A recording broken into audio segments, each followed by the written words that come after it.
saya. Ya, Boda.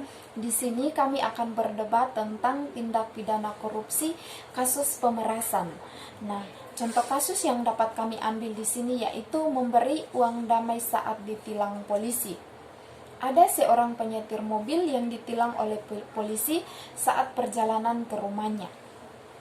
Penyetir mobil ini ditilang karena tidak memiliki SIM dan surat-surat lainnya. Padahal SIM dan surat-surat mobil ketinggalan di rumah. Nah, tetapi polisi ini tidak percaya dengan penjelasan si penyetir ini, sehingga polisi ini menahan mobil penyetir ini dan diminta untuk memberikan uang sesuai dengan yang diminta oleh polisi. Nah, karena penyetir ini ada urusan penting dan ia harus buru-buru pulang, ia terpaksa memberikan uang sesuai dengan yang diminta oleh polisi. Nah, penyetir ini memberikan uang damai kepada polisi. Nah, setelah memberikan uang damai, penyetir ini langsung dilepas pergi oleh polisi. Mengapa sehingga terjadinya korupsi khususnya bagi para pengemudi? Contohnya, tilang. Padahal sudah ada undang-undang pemberantasan korupsi.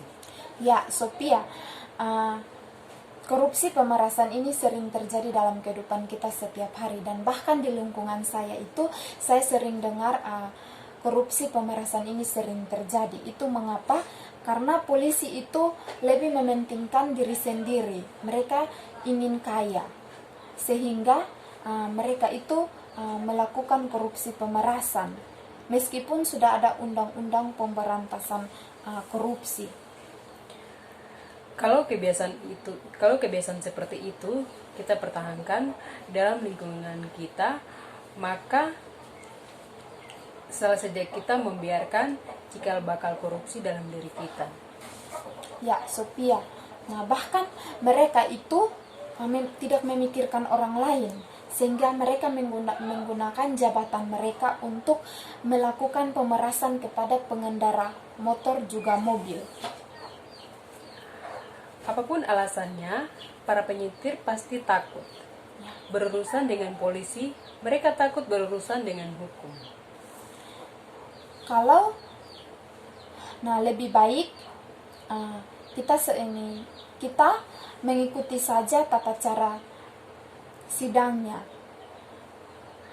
Bagaimanapun, apapun denda atau tilang yang diberikan, kita harus mengikuti saja sesuai dengan peraturan perundang-undang Mahkamah Agung nomor 12 tahun 2016.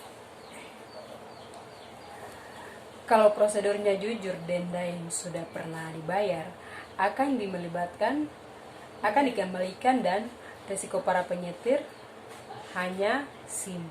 Ya, betul, Sophia. Tetapi menurut saya korupsi itu merugikan banyak pihak, merugikan masyarakat maupun merugikan negara. Mereka itu menguntungkan kepentingan pribadi dan memperkaya diri sendiri seperti memberikan uang damai. Contohnya seperti tadi polisi tadi, dia tilang penyetir tersebut hanya untuk mendapatkan uang. Korupsi itu merugikan banyak pihak dan orang lain.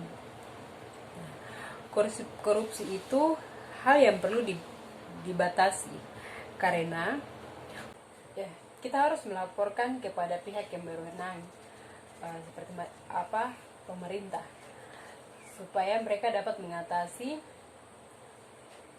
pemberantasan korupsi yang terjadi kepada para pengemudi motor atau mobil. Oh iya, Sophia. Tapi tugas itu adalah tugas dari polisi. Mereka harus menjaga masyarakat. Dan itu juga adalah tugas dari pemerintah kepada polisi. Mereka harus menjaga masyarakat. Contoh, kalau ada yang punya mobil, ada pengendara yang punya mobil, mereka itu tidak punya SIM ataupun STNK. Nah, otomatis mobil mereka itu harus ditahan supaya mereka dapat mengurus SIM atau STNK dan surat-surat lainnya, supaya mereka itu dapat menaati hukum pemerintah atau aturan kepolisian. Begitu, Sophia. Iya, memang itu adalah tugas polisi kepada masyarakat. Tapi kenapa polisi lebih memeras kepada para pengemudi? Dengan contoh memeriksa kartu SIM dan STNK. Lalu para pengemudi yang mempunyai mobil ditahan oleh polisi.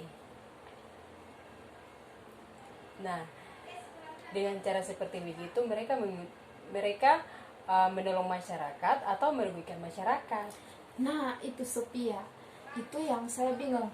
Terkadang polisi itu mereka tidak mengutamakan tugas mereka, tetapi mereka lebih mengutamakan memeraskan para pengemudi. Mereka merugikan pengemudi. Contohnya, mobil mereka ditahan karena tidak mempunyai SIM. Tetapi kalau pengemudi memberikan uang kepada polisi, pasti mobil mereka itu diberikan kembali tanpa memikirkan, supaya mereka bisa menaati aturan. Contoh, mereka bisa kembali ke tempat mereka untuk mengurus SIM, STNK, dan lain sebagainya. Nah, itu adalah salah satu cara yang melanggar aturan pemerintah. Polisi itu seenaknya membuat aturan. Mereka itu lebih memeraskan para pengemudi dengan contoh. Mereka itu ada salah satu pengemudi yang tidak memiliki kartu SIM ataupun STNK. Lalu polisi itu bilang, oh, mobil kamu itu ditahan 1 minggu. Tapi pengemudi ini dia mengeluh kepada polisi. Dia mengeluh supaya mobilnya itu dikembalikan. Tetapi polisi itu meminta uang sebanyak-banyaknya kepada para pengemudi. Kalau tidak memberikan uang berarti mobilnya tidak dikembalikan. Nah, terpaksa para pengemudi itu memberikan uang kepada polisi. Nah, itu adalah salah satu tindak pidana pemerasan, korupsi kepada masyarakat.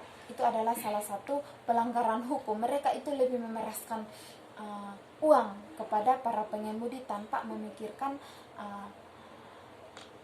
kerugian. Undang-Undang Nomor 20 Tahun 2021 tentang pemberantasan tindak pidana korupsi.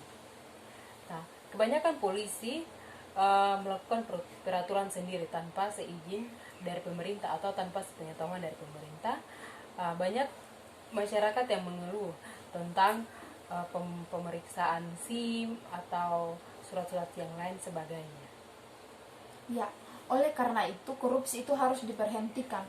Korupsi itu harus diberantaskan sesuai dengan Undang-Undang Nomor 20 Tahun 2001 seperti yang Sophia bilang, supaya jangan ada kerugian dari masyarakat dan juga keuntungan diri sendiri dari pihak kepolisian. Baik, demikian dari hasil perdebatan kami. Saya atas nama Sophia Aboda dan teman saya Atas nama Marini Pinis, sekian dan terima kasih. Shalom. Shalom.